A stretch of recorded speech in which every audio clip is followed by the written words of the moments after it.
Hello, everybody. Welcome. Happy Wednesday night. Excited to be with all of you. And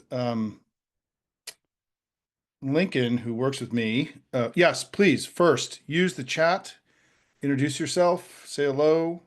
We'll use that tonight. Questions will be, I'll speak for 20 minutes. We'll take questions. We'll do questions through the written Q&A box. Not going to take raised hands tonight. Just too many people. Um, and I've been enjoying these Wednesday night gatherings with all of you. It really helps me. I spend the whole day really trying to figure out what to say and how to talk about all this. And so it's really, I benefit from it. So thank you for that. And Lincoln, if you can just monitor the chat and the questions tonight, and when we go to Q&A, just use the way that we talk to each other, and just let me know what you think some of the big themes are that you're reading from the chat. I want to introduce Lincoln Cooper, who's my first full-time staff person here in the history of Hopium, who's here tonight with us.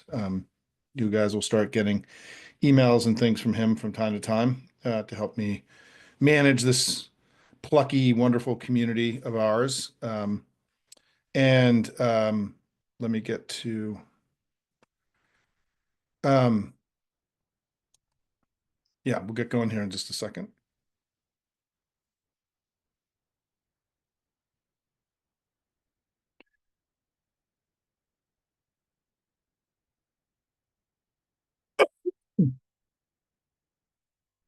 Hello, Colleen in Pennsylvania. Okay, let's get going. We got a lot to talk about, obviously.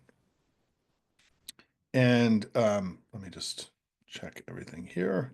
Yep. I always worry about something really important happening right before we get on, and all of you guys are like, Simon, why didn't you talk about X? And because it's on everyone's mind. So we're up to about 600 people. I think we'll have a few more. These have had healthy attendance, our gatherings. It's been great. And thank all of you for providing the resources to allow Hopium to go. Let's go. Welcome, everyone. Simon Rosenberg from Hopium Chronicles here with all of you. This is our regular get together of our paid subscribers here. Got several hundred people, 600 so far, who are live here in the chat with me tonight. I'll speak for 20 minutes, 25 minutes or so, and then we'll spend the rest of the hour doing questions and discussion.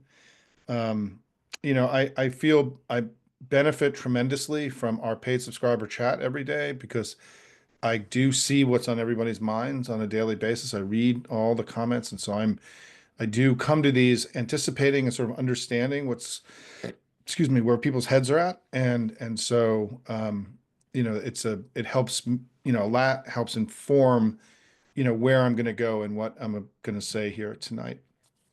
So I'm going to talk about Trump. I'm going to talk about us, and then I'm going to talk about Hopium, and then we'll get to questions. So first, Trump. I was thinking a lot about this in the last couple of days, that when, today's the first day of spring training for many teams, tomorrow for other teams. I'm a baseball guy. Just want to say this up front. Like, I've been a baseball guy my whole life.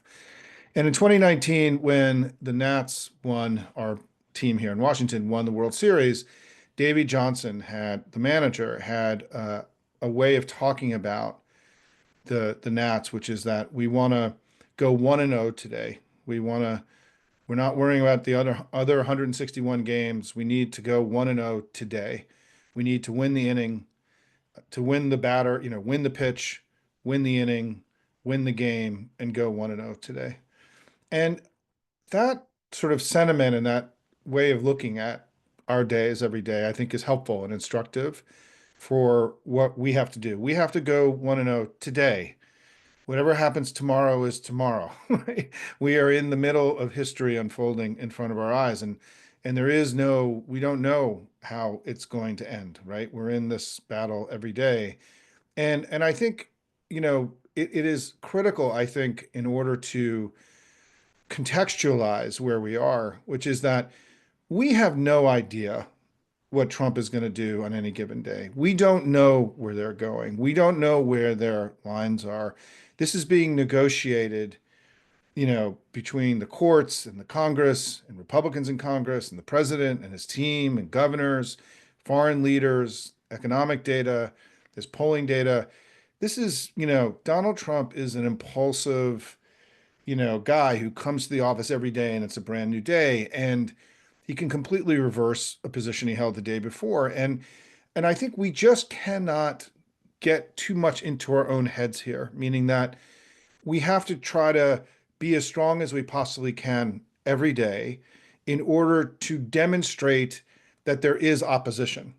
That I think that part of the thing that Trump is gauging is how much can he get away with, right? How many buttons can they push? Where is there resistance and that's effective versus resistance that is ineffective? And the courts have been really effective. Congress a lot less so, right? In the early days. And they're abiding for the most part, right? I mean, we know many of you have worked on the NIH issue this week with hopium. Today, we saw reporting that there was an internal memo at NIH saying that they had to turn the grants back on and that turning them off was illegal, right? And so we've had really important wins in the courts. And I think the thing that I just want to stress, if I can, is that we're in the society, we're in a negotiation with these guys now, and they're going to seize on weakness and strength. Donald Trump, I've talked about this a lot here, which is that Donald Trump sees the world through winning and losing, through strong and weak, through momentum and lack of momentum and decline, right? It's in some ways very simple in the way that he understands the world. And so we have to be strong every day, right? We have to make our calls every day. These congressional offices track the number of calls. And if calls start dropping off, they're going to think, well, people are disengaging. We can let up a little bit. Or if they're getting lots of calls, we have to, respond. And so we have to do our best every day. And that's all we can do. But to not believe that we know where this is going to go, and that there is like to believe that Donald Trump has some kind of master plan, like a chess match where he's mapped out the next 12, 15, 20 moves is just an absurdity. They're making this thing up every day, and it will depend to a great degree on this general perception of strength and weakness, winning and losing. And some of you heard me say that I think one of the great mistakes that the Harris campaign made was that after her great debate, where she crushed Donald Trump in the debate and where we were leading in the polls, all of a sudden she started talking about how she was the underdog in the race. So rather than us being strong and winning, she somehow made a decision, the campaign made a decision to make her weak and losing and behind, right? And Trump, I think I vociferously disagreed with that decision, as all of you who followed Hopium knew, no, right? And I think we have to learn from that mistake now and to recognize how much of this isn't about policy. It's about winning and losing and strong and weak. And right now, as I have been writing, Donald Trump has a really significant problem with his the public opinion, his standing in the public. This is not a joke, right? This is serious stuff. He has declined now since the first week. He's declined in the morning consult polls in his job approval by 7 points, which is a lot in a very short period of time. He's declined now in the Economist YouGov poll, which is a very reliable weekly tracking poll, independent poll. He's dropped 6 points in job approval. In the 538 average, which is pumped up with all this right-wing polling, he's dropped 5 points since the beginning. And his job approval rating now in his disapproval rating in most of the independent polls now, not all of them, but most of them, is the highest ever recorded for a president at this point in their presidency since polling began in the 1950s. He is already very, by relative means, Joe Biden at this point was plus 20 in his job approval. Trump is basically 1 or 0 or even behind now in the independent polls. We now have the Economist YouGov poll, he's underwater. In the Pew poll, he's underwater. In the Civics polling, he's underwater. And we've never seen, there's never been data in the first month of a presidency since the 1950s where the president has this high a job disapproval rating in the history of polling. And the truth is, this job approval, we were just told for the last 2.5 years that job approval is the coin of the realm in Washington. It's how the whole city, the presidential job approval, it's how the whole city understands, how the city works. We've been told that, right? We were lectured about that. It was the central reason that Joe Biden was weak, right? Was that his job approval was low, in 2022 and in 2023 and 2024. Well, Trump is in an historically weakened place right now, and he's dropping. And what's important is that the polling, that the consumer survey data that I showed you from the University of Michigan, again, an independent survey, showed dramatic declines for him in his stand in dramatic declines in consumer confidence, directly related to the perception that his tariffs were going to raise prices and reignite inflation, which is a rational understanding of his as I've been writing, of his economic policy, which despite his claims, because we know he's a pathological liar, right, is that he is, despite his claims that he was going to lower inflation and lower prices, right? Inflation is rising. His agenda and the reason why the Fed didn't cut rates and the reason why the markets have been a little spooked is that people who study economics know that Trump's agenda is going to raise prices and may already have been. The inflation number that we got today, I just want to make sure everybody understands the math here on the inflation number today, which is that inflation's been running, around high 2%, 3%. The Fed wants it down to 2. Today, it ran at an annualized rate of 6%, which means that if that rate stays in place, inflation will have doubled since Trump came into office, right? Food prices rose at an annualized rate of 6%. That's would mean that food prices have more than tripled since Trump, I should say, won the election back in November. Inflation is starting to reemerge on things that matter to people, not just eggs, but across, food prices in this last inflation report went up more than they've gone up. I mean, probably since the spring of 2022 when inflation spiked. I didn't have time today to go back and look at the month-to-month numbers. And the consumer confidence numbers that plummeted so much in that University of Michigan survey directly reflected this, is the same as the inflation data and is the same as the we're now seeing sort of this decline in his approval rating. All of this all makes sense, right? Inflation's rising. People are losing confidence in his management. In the Economist YouGov poll today among independent voters, Trump was -10 in job approval. In the in the poll that was done by Navigator, where Trump was +2 in job approval, he was in negative territory on the economy. So he's starting the foundation of his presidency and his strength and power in this city, which came from him winning the election, winning the popular vote. This is starting to erode already, and it should, by the way, right? This is not because we have a powerful noise machine and we're out there pumping this stuff up. It's that his economic policies actually were designed to raise prices on purpose by taking millions of workers out of the workforce who pick our crops and take care of patients in hospitals. We knew that food prices and healthcare prices were going to rise. And we this was all we know that hotels and anyone who was dependent upon immigrant labor, right? That any of those things, labor scarcity would come and prices would go up because they would have to start paying people a lot more if they could even get the workers, right?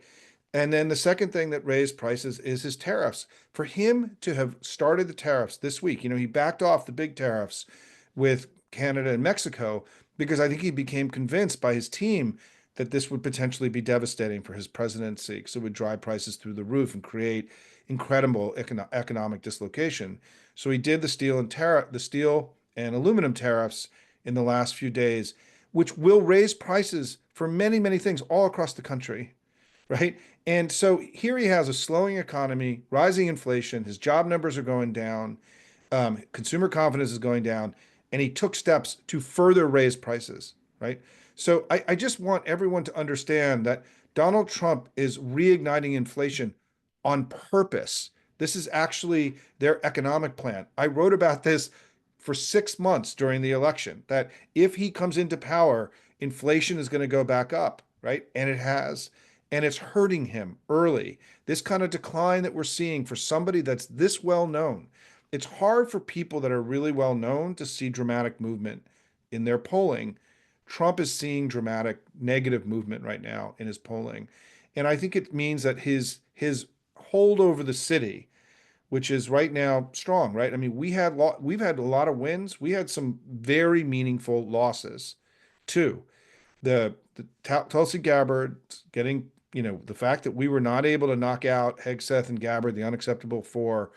I think we have to take that as a loss for us. Our team has to view that as a loss, and we have to figure out how to be better. I'm not going to go into all the details. I've written a lot about getting louder and the way we really need to rethink this stuff. We can talk about it in the Q&A about how our electeds and our party all need to learn how to get louder. I will say one thing for Ken. Well, I'll come to it when I talk about us. So I think Trump is coming out of the box, shock and awe, but they're making mistakes. And yeah, some of them he's pulling back on, right? This is what I mean. Like, he floats the tariffs, he cuts these bullshit deals, he pulls back, right? He floats stuff about Russia. That stuff could all change tomorrow when people explain to him that was stupid, right? This is a constant negotiation with him. And so part of that negotiation is him sensing the strength of the opposition and how hard we're willing to fight. They're taking the courts seriously now, right? This is like a serious thing. This is a break on them. I think they're getting nervous about Elon and all the losses they're taking in the courts. Because again, Trump doesn't like to lose. He wants to be popular and he wants to win. He's losing in the courts. He's becoming less popular. And this stuff, I think this stuff is going to matter. I don't think that Trump doesn't care about public opinion. I don't think that Trump doesn't care about losing these court things. I think he does a lot. I am not at the place where I believe he is a Putin and a full-on authoritarian that sort of has become disconnected from public opinion. I think he wants to be liked and he wants to be popular. And even though he's kind of a madman, right? And so I think, I mean, think about all the things about his crowd sizes and everything else. This issue of adulation that he needs. He doesn't like it when people don't admire him and respect him, right? And so I'm heartened by all this. I'm heartened by all this. This doesn't, and again, you know, we had wins and we've had some important wins. We went 1-0, but we also had some really important losses. And then let's go to us for a minute.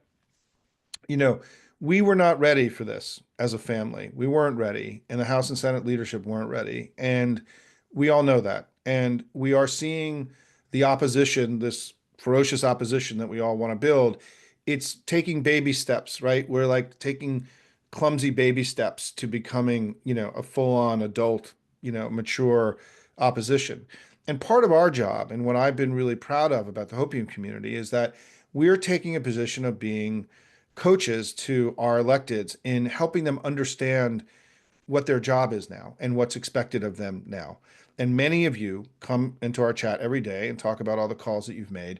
And it's why these calls matter so much, right? These calls that we're making, these contacts you're making with congressional offices or local offices, the attorney general's offices.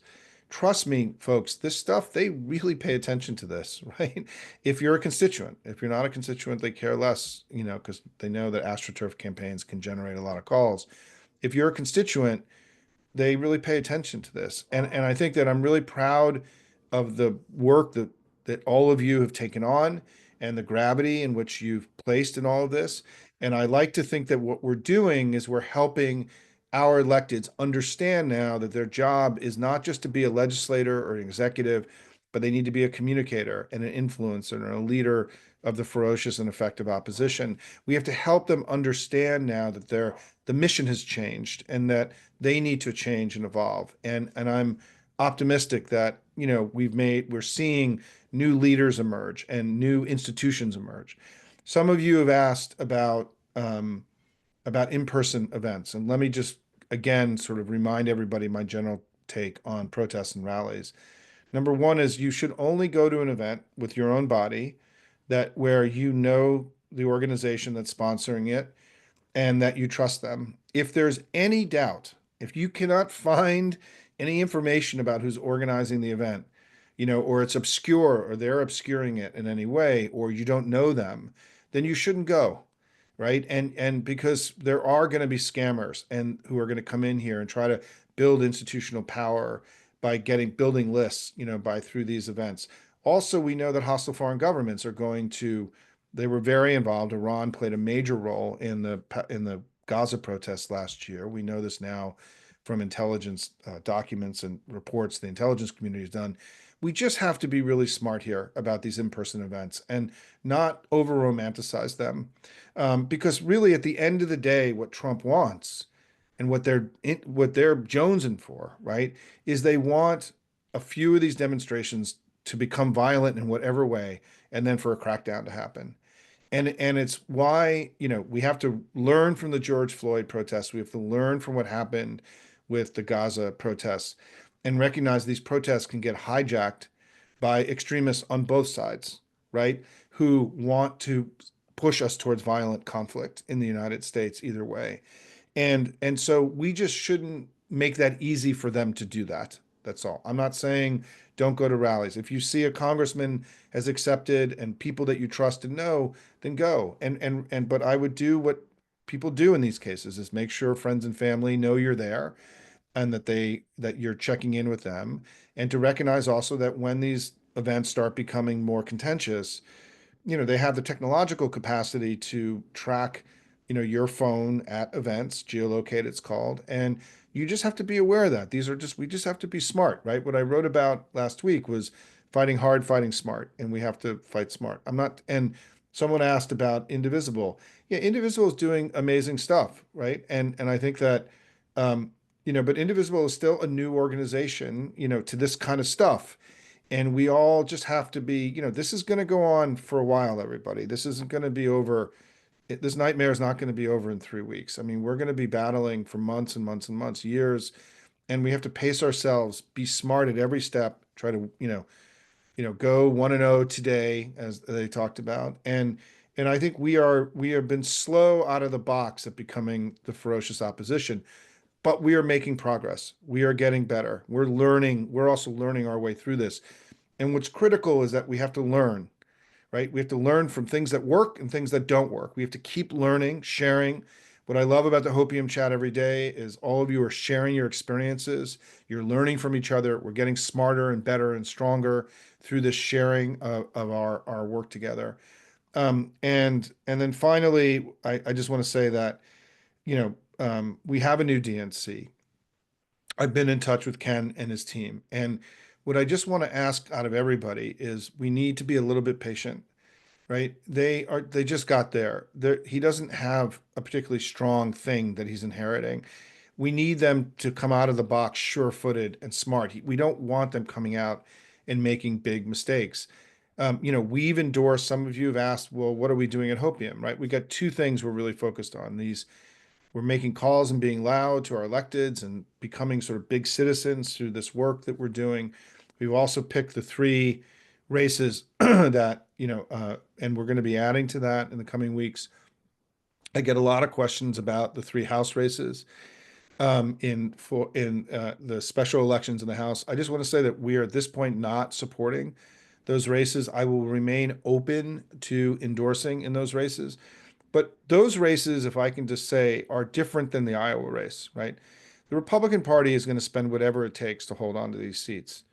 And what should we do? Does that mean we should spend $50 million of our limited capital right now in races that we have it's very unlikely that we're going to win? Because if we spend 50, they'll spend 100. And these are races that, if we outspent them 5-10 to 1, it would be hard for us to win in these races. I know that that doesn't feel right, that you want to go out and fight, but man, we can't fight every battle, right? Like we can't take everything on. We are not strong and powerful right now. We are learning how to become an opposition. We're in the early stages. I wish it was otherwise, right? But that's where we are now. We can't, it would be terrible if we spent $50 million and got beat in all these races by 10 to 15 points, which is the likely outcome. It doesn't mean it's the only outcome. And I know that many of you want to like flip one of these seats so we get, we erode their power in the House. So do I, right? I mean, we worked really hard to get people elected to the House last time. I just don't know, given how Republican these districts are, that we have a chance in any of them, particularly if Trump goes in and campaigns in these districts with Elon, by the way. They'll go together, his partner, in the White House, Elon. And so I know that that's not awesome, but it's unlikely, I think, that the National Party is going to get behind these three races at this point. If things change, if Trump continues to erode, if polling numbers go down, of course they want to win, right? But they also don't want to burn a ton of your money and a ton of your time on stuff that has a very high likelihood of not panning out. And I know that that's not what everybody wants to hear. It's just the reality of our business, right? We can't fight everything. We need to go 1-0 today. We need to be focused on getting wins where we can get wins and having that kind of mentality of taking small wins rather than big losses in some cases in order to grow and get stronger and become this ferocious and effective opposition that we all want. Um, those are my thoughts today. I want to conclude I'm going to get to questions just by saying thank you all. The spirit and fight in this community in the last few weeks has been incredibly um, inspiring to me. I had no idea. None of us had any idea what was going to happen. I mean, these people on Blue Sky and everyone, well, we all knew what was going to happen. No, we didn't. I mean, nobody knew what was going to happen here. And there were likely scenarios, likely outcomes, right? We've written about this. But here we are. And what's important is that all of you are here tonight. You're showing up for your country. You're doing the work during the day when you can. You're giving the money when you can. We have to just put one foot in front of another every day, get up and go do this work, knowing that we're going to have good days and bad days, that we're going to have wins and losses, probably more losses than wins, but that Donald Trump is not invulnerable. Donald Trump may be a strong man, but he's also, I think, an impulsive idiot, and he's already making incredible mistakes. And we can't. I want to just end with this note here about psychology, and I started this way. So much of Trump is Oz, right? It is Oz. He is, and we have to be the people pulling the curtain back to the rest of the country every day and sort of trying to remind people that this guy is a showman and he is a a liar and a fraud and that he's the old man. He wears his color burnt orange this week has been wild, right? That this is all a show and that it's all bullshit and that he also operates out of bullshit, right? They had a bad day today. The inflation numbers were terrible. So what they did is they rushed out all this other stuff, right, including the Pam Bondi crap at the end of the day in order to flood the zone with other news so the inflation stuff didn't dominate the coverage tonight. And so I just want you, if I can just say this one last time, I want you to think about how important it is. And if you've read Timothy Snyder and you've read Ruth Ben Guyot and you've read the writing I've done about how important it is that we do not give our power to them, right? That we do not, it's not just obeying in advance, it's more than that. It's also building him up into something that he isn't and becoming part of the charade and the bullshit and by giving him powers that he doesn't have because he's going to take as much as he can and we can't become part of that effort to build him up. We have to make him small, not big. We have to make him weak, not strong. We have to make him a loser, not a winner, right? This is a discipline that we must learn in order to beat him. Is that we get up every day. The reason I have that little hopium reminder is that I use that to remind myself every day about before I start writing. I read that. I was like, okay, I got to remember that he's not this big, he's not the Oz face, right? He's that old man with the crazy levers in the back of the machine and where the emperor has no clothes, whatever the analogy is that do not become part of making him strong, a winner, and strong and winning. He's weak and losing, right? This is a battle, a titanic battle in the zeitgeist of the United States and of the world. Because if the congressmen think that he's starting to lose altitude, right, his sway over them will decline. His threats will rise, his anger will go, But at the end of the day, they were willing to rebuff him on his crazy budget plan back in December. He backed off tariffs. He does back off when he thinks he's going to lose or that he's going to do something that's going to hurt him. So this is why we have to just keep fighting, and why the work that you guys are doing, which is essentially no one knows what to do now. We're all learning our way through it every day. We're inventing the opposition ourselves. We're building it here at Hopium. We're playing an important role in imagining what the opposition can be. We're testing new things every day, right? Some stuff's working, some stuff isn't. We've got victories, we've got defeats.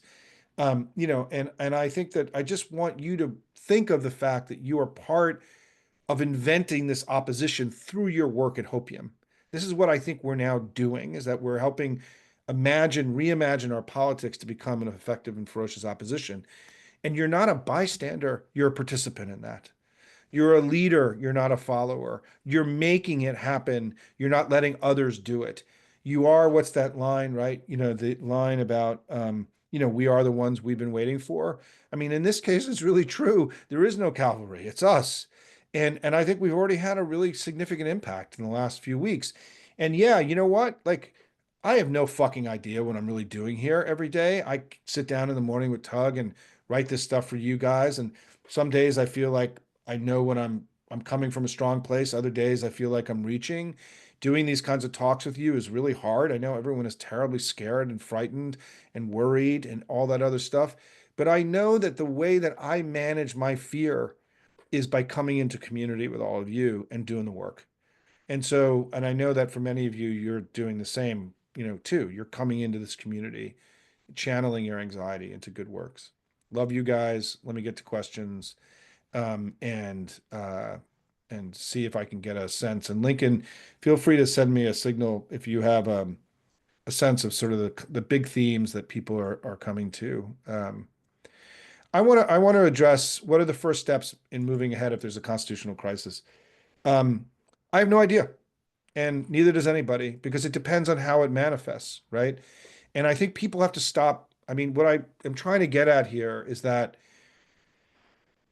I wouldn't worry about it, because, and let me try to say this as gently as I can, is because we're already in a constitutional crisis. This notion that we're not already in one is absurd to me, and I haven't wanted to write this because I felt it was crossing sort of a line in people's heads right now.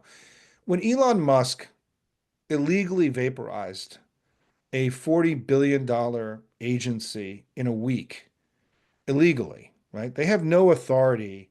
I want to just put this in context. The funding that they're cutting is funding that was allocated in a bill that was signed, that was voted on in December, almost unanimously by the House and Senate, including the Republican House. Um, and that bill became law, and then all the funding flowed. There is no authority in the government for them to not execute all of that funding. They have no legal authority. So Elon Musk is a world-altering serial criminal who's broken hundreds and hundreds and hundreds of laws. And I do think on some levels, one of the great tests that's in front of us is either he goes to jail or we have a democracy, and there's no in between. And because what he's doing in the vaporization of entire agencies, where they even went to go rip the lettering off the front of the building, right? Even after a judge had told them they had to slow down. The act of vaporizing USAID was a constitutional crisis. We're already there. Once they did that, like once Elon started cutting and pulling money and breaking into Treasury, they have no authority to do this. Trump has no authority to grant this. This money was allocated by Congress and signed by all these same Republicans that are now claiming this is all okay. Not any of, there's no authority to do any of this.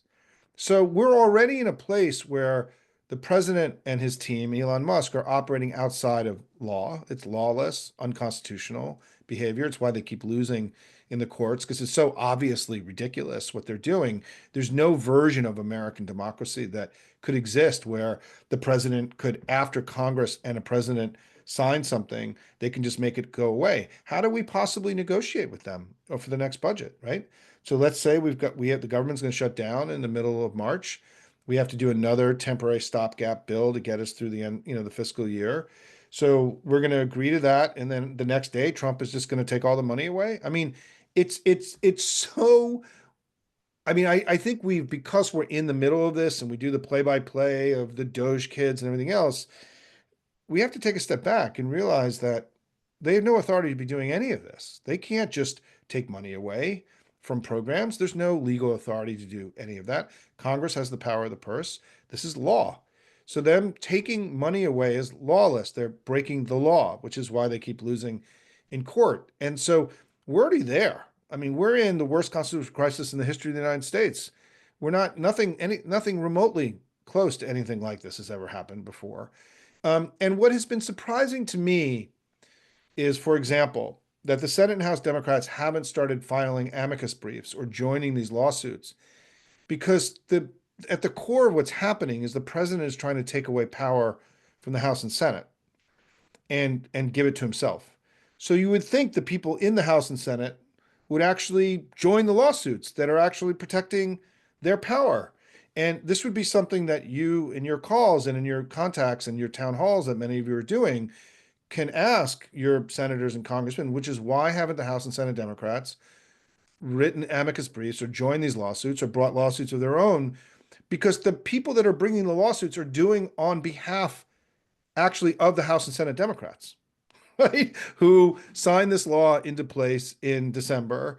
And now that authority that they have by the Constitution, there is no authority to then not the president. He has one job, which is to make sure all that money gets spent the way that Congress dictated it. And so I think we're dealing with a level of lawlessness and an erosion of core democratic values that or the law of the United States that's far worse than is in the flooding the zone, the day-to-day coverage of which Doge kid is there and which building did he go into over here. I mean, the way we're covering Doge now is like the way we cover a sport. It's like ESPN, right?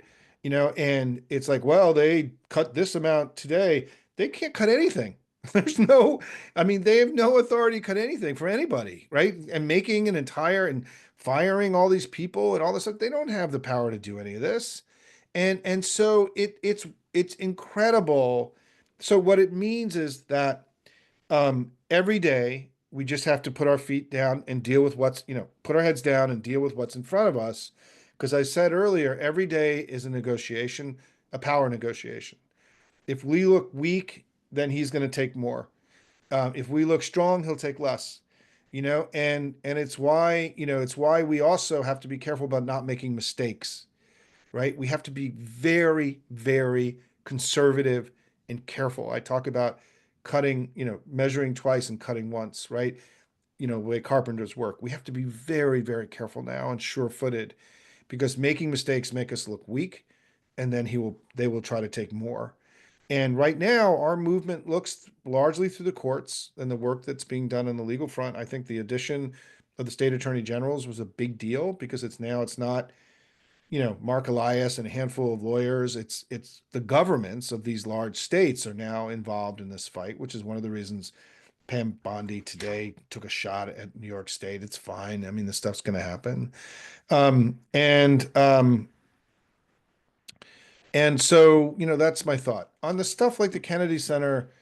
You know, we can't, I mean, look, there's going to be stuff like that that just is all theater. It's for his base. At the end of the day, I mean, my own view about this is that this is way down on the list of things that we should be caring about, given that up here, this, today he made, made, sent Valentine's Day kisses to Vladimir Putin and Tulsi Gabbard got through. I mean, things like the loss of the Kennedy Center are things that we're just going to have to accept as part of the damage that's going to happen, but that we can't stop because we have these other things that are more significant that we have to stay focused on. And yeah, I mean, if you're in a war, right, you're going to have casualties. If you're in a battle, people are going to, your friends are going to, things are going to happen that are going to be really bad. And we have to be emotionally ready for all that, right? And still stay in the game. And yeah, I mean, the Kennedy Center is I live just up the river from the Kennedy Center, right? And That's Tug, by the way, barking. I may have to go shut him up here in a second. Um, and um, and so the Kennedy Center, this cannot be something that is of a central concern. I think, in my view, I mean, it's terrible what's going to happen, but we have limited capacity and power right now. We've got to stay focused, I think, on the things that you know matter most. I do want to say that and I may write about this tomorrow, and I have to make it, every day. I know that my posts are long, but we have a lot of new people coming in. Not everybody reads posts every day. Some people read 3 days a week, and so they haven't necessarily kept up. And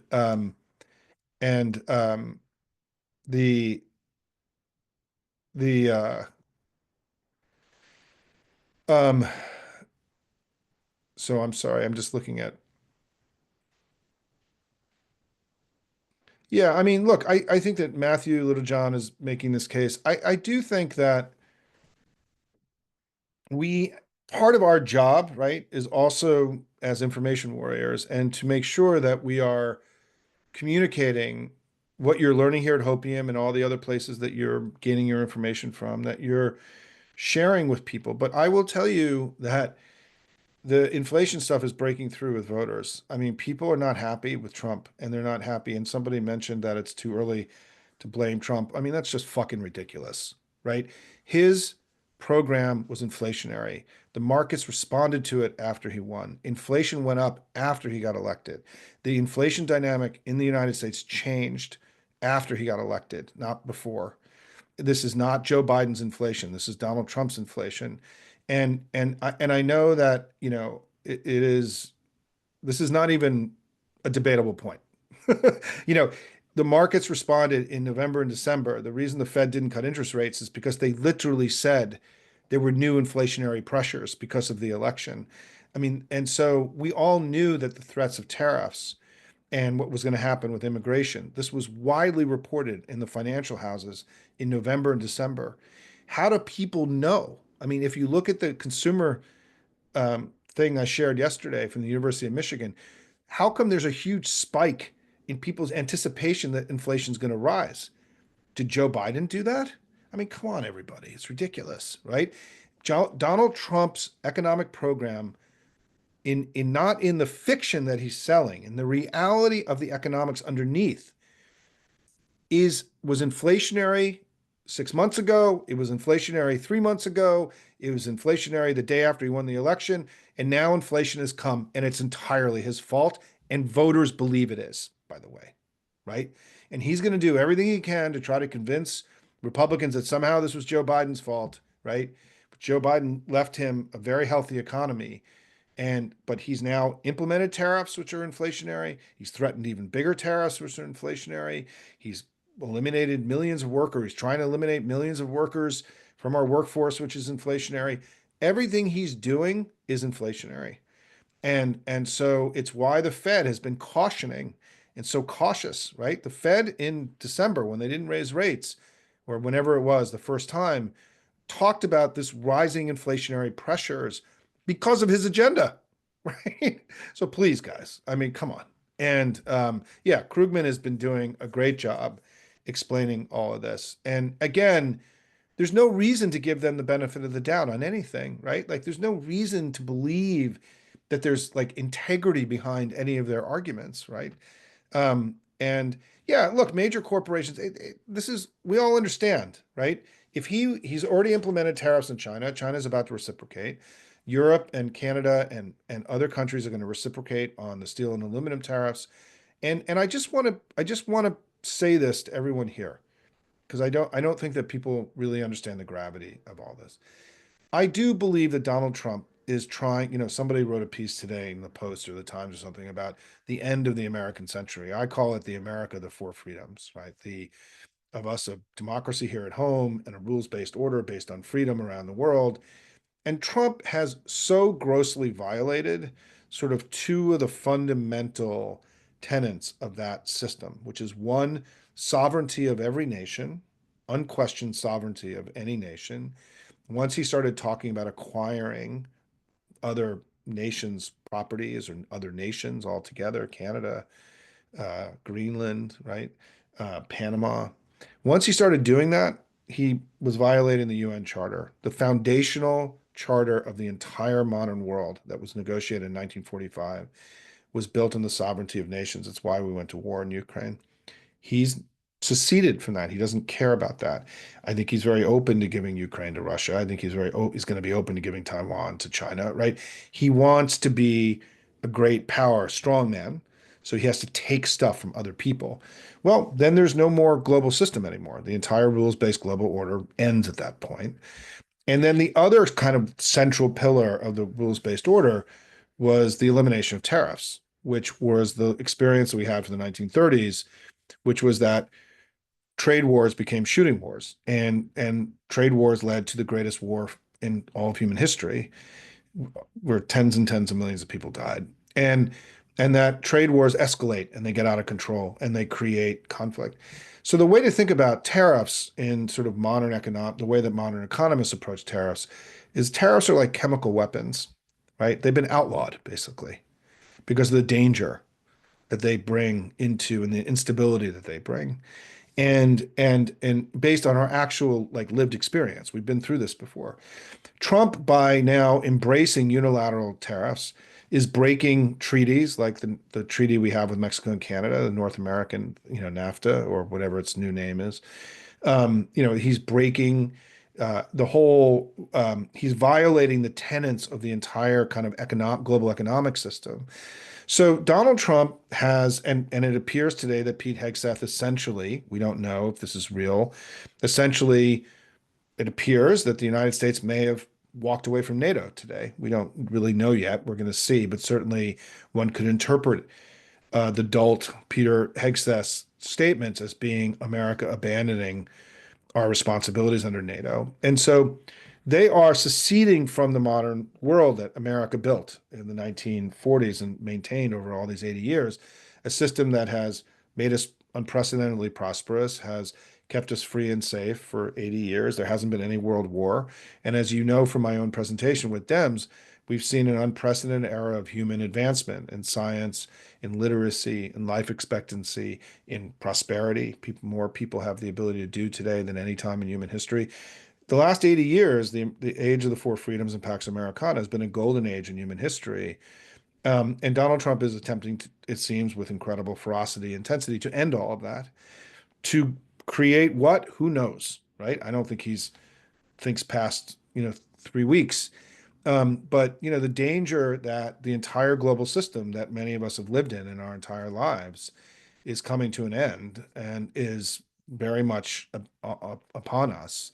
And it's why I'm continuing to talk and write about the gravity of their attack and assault on the America of the Four Freedoms. And the America of the Four Freedoms in my language is this rules-based order abroad internationally that we built, the American-led order based on the four freedoms of FDR and freedom and not dominion, and a democracy rules-based order here at home. Trump doesn't believe in either of them. His attack on AID and what Musk is doing is a clear abandonment of our constitutional order. It's already happened, right? And he's doing it, and he's seemingly now working to dissolve the international order as well. Why they're doing all this? Well, we can have long and we can talk about it. All of you who follow my work closely know that I believe that, you know, Trump's relationship with Putin is dangerous and is potentially world altering right now. And the things that he said about Ukraine today and the way that he praised Putin and the speech, the call, they had a 90-minute phone call today, 90 minutes. And was not good. It's not good. Let me get to, let me see, Lincoln, if you got anything else, let me go into the chat here. Um, yeah, I'm interviewing Susan Crawford this week and in Wisconsin, and she'll to help push more money there. And then we've got some other projects that we're going to be bringing on in the next couple weeks.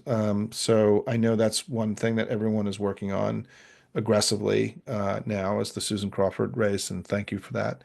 Um, As of now, Ben Wickler's going to join the interview, which will be fun. So Ben's going to say hello to everybody, and then, we'll hear from Susan. That may change, but Ben says hello to everybody and thank you for everything. Yeah, Patrick asks, is it legal for him to leave NATO? No, I mean, it's also not legal for him to impose aluminum and steel tariffs on Canada and Mexico. It's not legal for him to shut down USAID. It's not legal for him to fire 19, inspectors general. It's not legal for him to, um, we can go down a long list of all the things that he's doing. I mean, it's sort of extraordinary that he's also continues to have a cryptocurrency that he's made $100 million on minimally in the last few weeks, playing off his fame. I mean, it's just we're operating. I mean, I think that again, I go back to this basic idea that Trump is lawless. They are lawless. They are not operating inside of a democratic constitutional order any longer. But how much they're willing to go do and how far they're willing to push this depends upon how the public reacts and how the public reaction affects senators. He needs to keep the 53 votes in the Senate to do anything. He can't start to have significant erosion. He can't lose 20 House members, right? I mean, as I write every day, his coalition remains narrow and fragile. He has a very narrow majority in the House and Senate. And, if we were to create some kind of permanent split of 4 or 5 senators, won't be able to do anything in Washington. And he starts to get, in a place of trouble, and I think that part of the reason I sent that article today about how the Senate Republicans were telling him not to go violate court orders is that I think they kind of drew a line on this in their internal communications and said, look, you can't take this on too. I mean, we've got a budget to do, we've got other things we got to get done.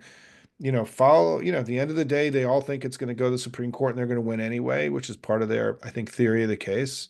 We don't know that. But for now, the courts have stopped really bad things from happening, and which is great. And the Republicans in the Senate, I think, are really happy that someone else is stopping him because they're all cowards and they're scared and they don't want to be the ones that go up against him. And so, that's, um, so that's another piece of all this. Let me just go through.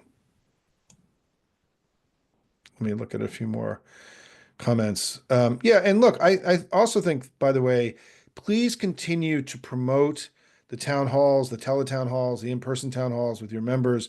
Promote that to everybody you know. Invite everybody to come, right? To those things. I mean, more people get involved in this process, the better it is, right? We need more people to engage. Continue to, share hopium with your friends, right, and colleagues, and the the um,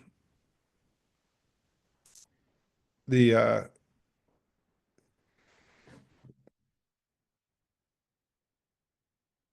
Fred, I just, I'm going to respond to Fred's obnoxious comment here is that what I am doing is I'm describing the reality of where I think we are, right? And every day I get up, and I don't know what you do every day, Fred, but I get up every day and trying to mobilize this community to go fight these guys.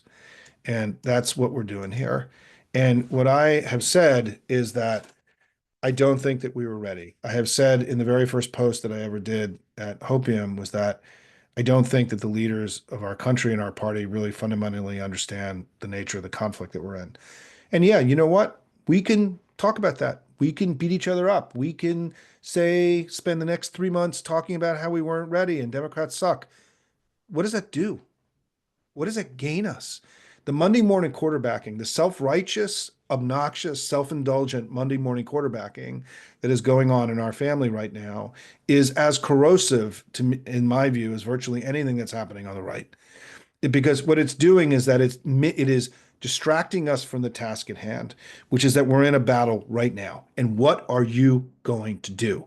And as I was quoted in an article I'm going to share with everybody the other day, we're either going to win or we're going to whine. And the whining, enough. I've had it, right? It's self-indulgent, it's self-righteous, it's offensive to those of us who are actually getting up. I spend 12 to 15 hours a day, 7 fucking days a week going out and fighting these guys. Fred, what are you doing, Fred? Right? And so I hope that people understand here that, yeah, I'm incredibly disappointed in what happened in the election. I'm incredibly disappointed with how we were not really prepared coming out of the box, but I'm not spending my time talking about that. I'm spending my time trying to figure out what the fuck to do and how do we get wins every day and how do we now deal in this environment that we're in. And by all of you calling senators and House members and your local elected officials all across the country, you are now helping teaching them. Fred, one of the things you can do is I would appreciate on our chat tomorrow if you reported in all the calls that you made tomorrow to the people, that are your representatives, right? And so the point about this is that, yeah, we weren't ready for this. We weren't prepared, right? So am I going to wear a hair shirt and spend all my time talking about that? I think what you're getting here is that we are making history. We are in the fight now. People are getting up every day and they're taking concrete action to save their democracy. And I'm unbelievably proud of all of you. I mean, the self-reports that we get on our chat every day are amazing. You guys are doing incredible stuff. But one of the things we have to focus on is expanding the community that is participating in our activities and the other activities that you're involved in. We have to keep growing. We have to reach more people. We're in the fight right now. Trump is backing off. They're not every day, they're not going full on, right? We have to show power. And I'm sorry for getting animated about this, but there is what I call a culture of perpetual disappointment in the Democratic Party that I think has become unbelievably corrosive. And it's a Monday morning quarterback, armchair quarterback, whatever you want to call it, kind of attitude, which is like, why do you guys suck so much? Well, that's fine. If you believe that, then you shouldn't be here because that's not what we're doing here. We are dealing with what's in front of us and we're fighting like hell. And Fred, you should join us, right? You should join us, become part of this and be part of the solution instead of being part of this corrosive culture of perpetual disappointment that I think is undermining so much of the work that we're all trying to do every day. I'm going to go. I just want to say, just to end with this point that yeah, I have no idea what's going to happen tomorrow, but we're going to go 1-0. We try to go 1-0 here every day. We try to have a good day, a winning day every day. We try to put points on the board every day. Are we going to prevail on the other side and win? I have no idea. Right? I think when you're in these kinds of fights, did FDR know that he was going to win World War II in 1941? He had no idea. But FDR went to work and he did his best. And what was the line that I used yesterday that from FDR? I don't have it, but that people rallied in the mid-century to fight ignorance and war and all the things, and they prevailed. But they had to do it one day at a time, right? We have sort of this idea of history that, we have this sort of very kind of simplistic view of history sometimes where, you know, there was a war and we won. But my God, victory was not assured in World War II. Look at D-Day happened in 1944. People got up every day and they did the work and they did their best every day and they lifted people up. They didn't tear them down, right? I talked a lot about this concept of being a good coach.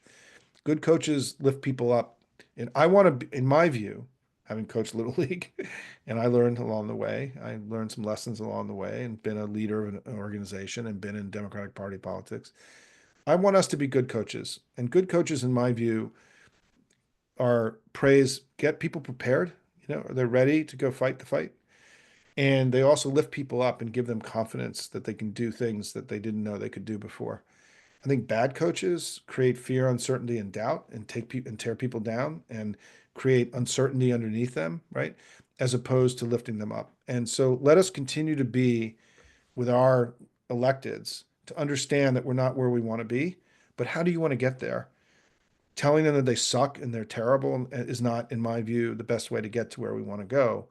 It's what you guys are doing every day by the calls you're making. And I'm really proud of all of you. I'm proud to be in this amazing community. Ted Lasso, and yeah, we need Ted Lasso back, right? And let's just go, be in this community together. Let's keep working as hard as we can. And let's continue to fight for our freedoms, our families, and our future. Love you guys, and stand, keep working hard. This will be, if you want anybody to see it, it will be up. I'm going to do this new thing where I'm going to put it up on the site. not email it out, but it'll be on the Hopium site around 8:30, 8:45 tonight, and then it'll be in the post tomorrow. Take care, everybody.